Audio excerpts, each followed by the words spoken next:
Radio صدائے حریت جموں کشمیر سے سنیے تازہ ترین خبریں۔ بین الاقوامی تعلقات کے ماہرین نے بھارتی حکومت کو انسانی حقوق اور بین الاقوامی قوانین کی خلاف ورزیوں سے باز رکھنے کے لیے اس کا معاشی بائیکاٹ کرنے کو ایک تادیبی حربے کے طور پر تجویز کیا ہے۔ ان کا کہنا ہے کہ بھارت اپنی بڑی معیشت اور تجارتی منڈی ہونے کا ناجائز فائدہ اٹھاتے ہوئے نہ صرف ملک کے اندر اقلیتوں کے حقوق پامال کر رہا ہے بلکہ ناجائز طور پر اپنے زیر قبضہ جموں کشمیر میں انسانیت سوز مظالم ڈھا رہا ہے، جبکہ مقبوضہ ریاست بین الاقوامی سطح پر تسلیم شدہ ایک متنازع علاقہ ہے جس کے حوالے سے اقوام متحدہ کی قراردادیں موجود ہیں، لیکن بھارت ان قراردادوں کو خاطر میں نہ لاتے ہوئے بین الاقوامی قوانین کی مسلسل خلاف ورزی کر رہا ہے۔ گزشتہ ایک سال سے جاری غیر انسانی فوجی محاصرے اور مواصلاتی پابندیوں کے درمیان اہل کشمیر انتہائی ابتر صورتحال میں جی رہے ہیں۔ بھارت کی 9 لاکھ غاصب فوج نے مقبوضہ ریاست کو ایک جیل میں تبدیل کر دیا ہے۔ اہل کشمیر سے ان کی شناخت اور جائیدادیں چھینی جا رہی ہیں، ان کی منظم طور پر نسل کشی کی جا رہی ہے اور اپنے غیر قانونی قبضے کو دوام بخشنے کے لیے مسلم آبادی کا تناسب تبدیل کرنے کے لیے غیر ریاستی ہندوؤں کو نئے ڈومیسائل قانون کے تحت سرٹیفکیٹس جاری کیے جا رہے ہیں۔ تمام تر مذمتی بیانات اور احتجاج کو مودی کی انتہا پسند حکومت خاطر میں نہیں لا رہی، چنانچہ بھارت کو معاشی طور پر زک پہنچا کر اور اس کی مصنوعات کا بائیکاٹ کر کے ہی اسے اخلاقیات اور بین الاقوامی قوانین کا پابند کیا جا سکتا ہے۔ دنیا بھر میں رہنے والے مسلمانوں اور کشمیریوں کے خیر خواہوں کو چاہیے کہ وہ کشمیریوں کے ساتھ اظہار یکجہتی کے لیے بھارتی مصنوعات کا بائیکاٹ کریں۔ یاد رہے کہ اس سے قبل آزادی پسند جماعتیں بھی بھارتی مصنوعات کے استعمال پر پابندی کے حوالے سے عوام سے اپیل کر چکی ہیں۔ اس کے ساتھ ہی خبریں ختم ہوئیں۔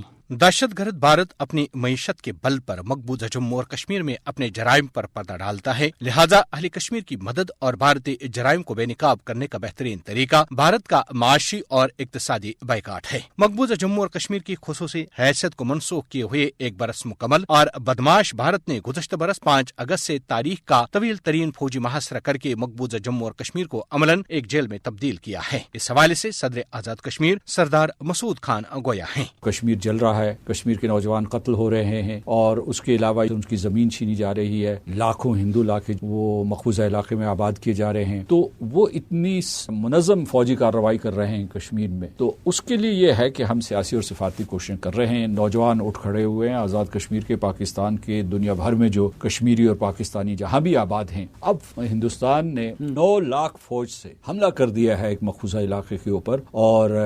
وہاں کی کو کہتے ہیں اسکوچڈ ارتھ پالیسی، پوری کی پوری زمین کو، وہاں کے لوگوں کو تباہ و برباد کیا جا رہا ہے۔ میں امریکہ میں کچھ لوگوں سے بات کر رہا تھا، میں نے کہا آپ کی ریاست میں وہاں اگر 9 لاکھ فوجی گھس آئیں کہیں سے، یہ جو فوج آپ کے ہاں در اندازی کرے، وہ آپ سے اسلحہ بھی سارے چھین لے اور کہے کہ آپ کے کوئی حقوق بھی نہیں ہے، زمین بھی آپ کی نہیں ہے، تو میں نے کہا کہ اس وقت 200-300 لڑکے کھڑے ہو کے جب اپنی ریاست کا، اپنے وطن کا دفاع کریں گے تو میں نے کہا وہ دہشت گرد ہوں گے۔ دنیا نے اہل کشمیر کو معصور بنانے پر اپنی آنکھیں بند کر کے مجرمانہ خاموشی اختیار کر رکھی ہے۔ یہی وجہ ہے کہ مسلسل فوجی محاصرے سے کشمیری نظر بند ضمیر کے قیدی آج پوری دنیا سے سوال پوچھ رہے ہیں کہ آخر انصاف کے تقاضے کب پورے ہوں گے۔